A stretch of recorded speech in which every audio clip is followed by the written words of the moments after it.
bienvenue dans ce podcast Plus jamais ballonné. Donc t'as compris, dans ce podcast, je vais vous parler des ballonnements à l'occasion de la sortie de ma nouvelle formation qui s'appelle Plus jamais ballonné.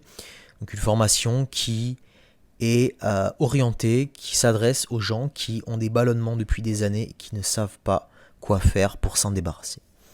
Alors ce que je vais faire dans ce podcast, c'est que je vais évidemment pas vous raconter tout ce qu'il y a dans la formation, mais je vais vous expliquer pourquoi j'ai créé cette formation, parce que les ballonnements, c'est quelque chose que je connais très bien.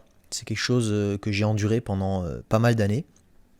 Et du coup, je vais vous expliquer comment j'ai réglé ça et surtout comment ça m'a pourri la vie. Et je pense que les gens qui ont des ballonnements vont se reconnaître dans pas mal de mes points. Alors, juste pour comprendre mon histoire avec les ballonnements, il faut revenir quelques années en arrière. Donc moi, si vous voulez, j'ai commencé à m'intéresser à la nutrition à 16 ans. Pourquoi ? Parce que du coup, j'ai passé un été à 16 ans, un été où j'ai pris un peu de ventre. Alors ce qu'il faut savoir, c'est que moi j'ai toujours eu une belle petite bouée de graisse autour de mon ventre, parce qu'entre 9 et 13 ans, j'étais pas en léger, en fort surpoids. J'avais vraiment une grosse bouée de graisse. Et on va dire cette graisse, je l'ai perdue en entrant. Je l'ai perdue au collège parce que je faisais énormément de sport, j'ai grandi, etc. Donc quand je suis rentré au lycée, j'avais vraiment un corps qui me plaisait. J'étais vraiment bien avec moi-même. Bon, j'étais pas hyper tracé, mais j'étais mince, j'avais le V, on voyait les abdos du milieu, peut-être pas encore ceux du dessus, mais j'étais vraiment bien. Et ce qui s'est passé, c'est que l'été de mes 16 ans, j'ai squatté avec une bande de potes, je me souviens, c'était là où mon père habitait à l'époque, c'était dans le Doubs, et on se baladait partout en scooter, en moto, on faisait un petit peu n'importe quoi tout l'été, et on mangeait n'importe quoi aussi. Et je me souviens, vraiment pour vous donner l'image de cet été, j'ai une image de moi où je me balade l'après-midi dans un village avec des potes, et on avait des boîtes de Kellogg's à la main.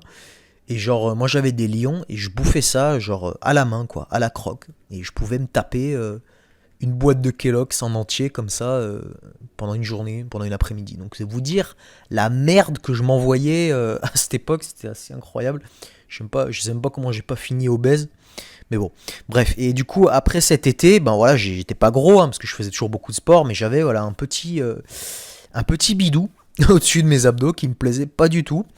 Et donc, en rentrant à la rentrée en septembre, je me suis dit comment je peux faire pour perdre cette graisse, parce que ça partait pas très bien.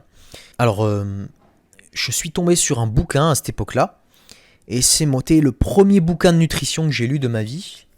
Et c'était un bouquin où on enseignait les premières notions de nutrition, par exemple sur l'index glycémique que je connaissais pas du tout, les aliments complets. C'était un bouquin qui reprenait les recommandations classiques diététiques, mais qui donnait des notions que je connaissais pas. Je connaissais pas les notions d'index de charge glycémique, et donc ce bouquin il m'a très intéressé à cette époque-là. Donc j'ai pas tout de suite mis en application ce qu'il y avait dans ce livre. J'ai d'abord fait pas mal de conneries au lycée au niveau alimentaire. Et j'ai seulement commencé à appliquer ça à partir de mes 20 ans. Parce qu'entre 18 et 20 ans, j'ai fait une prépa, j'étais à l'internat, donc je pouvais pas vraiment manger ce que je voulais, c'était un peu la galère. Mais à partir de mes 20 ans, j'ai vraiment commencé à appliquer ces principes. Et ces principes, c'était quoi ? C'était beaucoup de légumes, et c'était consommer des céréales complètes, donc des aliments complets, des pâtes complètes, des flocons d'avoine le matin, du riz complet.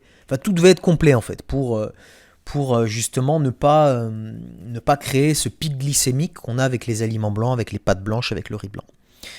Et bizarrement, c'est à partir de ce moment-là que j'ai eu tous mes problèmes de ballonnement.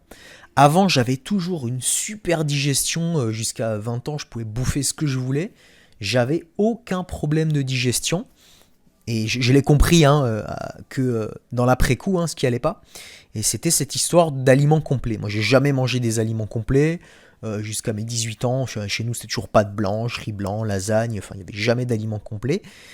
Et le jour où j'ai mis les flocons d'avoine et tous ces aliments complets, ben j'ai vraiment augmenté la ration de fibres dans mon alimentation.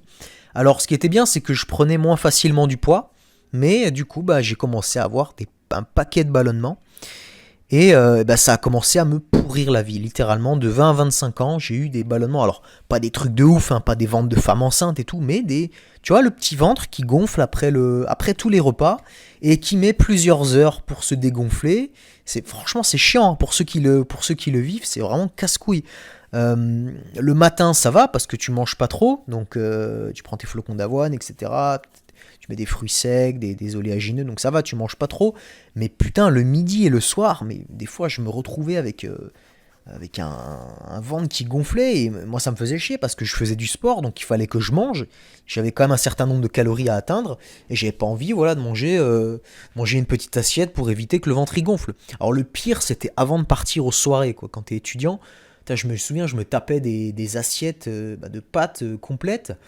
Et puis, parce que j'avais faim, et puis ensuite, voilà, petit ventre, c'est chiant, ouais. Tu mets le t-shirt, tu mets ton t-shirt de soirée, t'as le ventre qui gonfle comme ça, avoir le ventre qui gonfle, c'est un peu de fatigue aussi, enfin, t'as une lourdeur digestive, donc c'est chiant, quoi.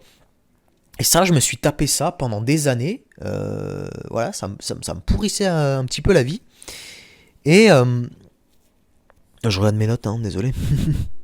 Et le jour où tout ça a commencé à s'arrêter, eh bien, c'est le jour où j'ai découvert la naturopathie.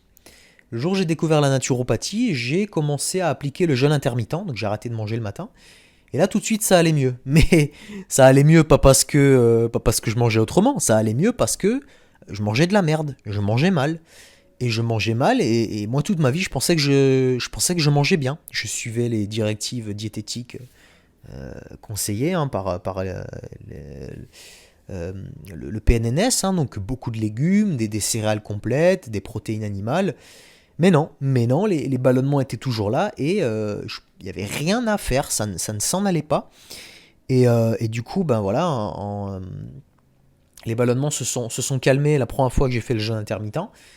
Et puis ensuite, j'ai découvert, et vous le savez, hein, je suis parti dans l'alimentation vivante, un peu de frugivorisme. Donc là, évidemment, quand tu pars dans des alimentations comme ça,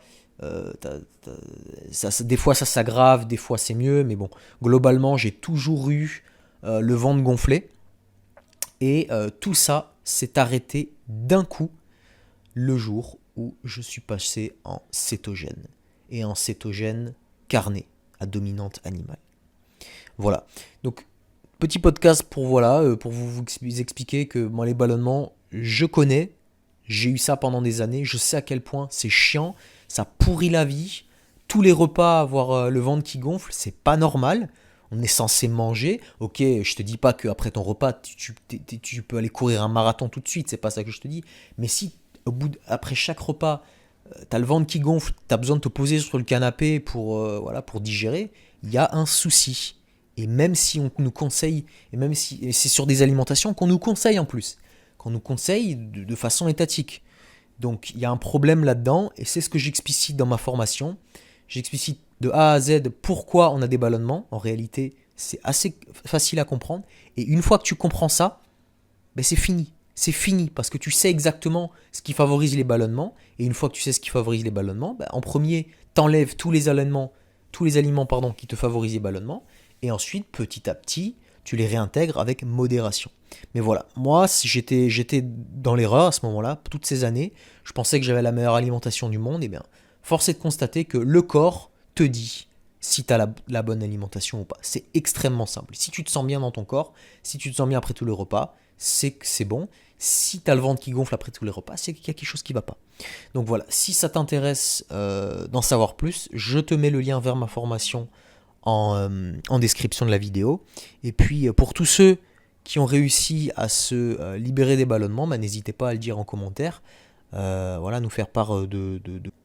Je vous remercie d'avoir suivi le podcast, et je vous dis à plus sur Vitaï TV. Allez, ciao.